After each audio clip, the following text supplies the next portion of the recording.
बेटी बेटी कहला पापा रखला तू घरवा दिहला बेटी पराई होखते से अनवा पापा बेटी बिसरला आजा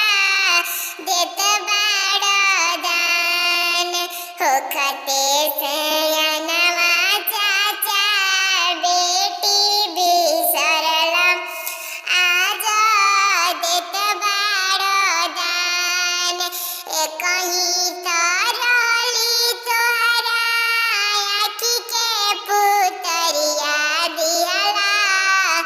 घर से निकाल ओइसे निकलला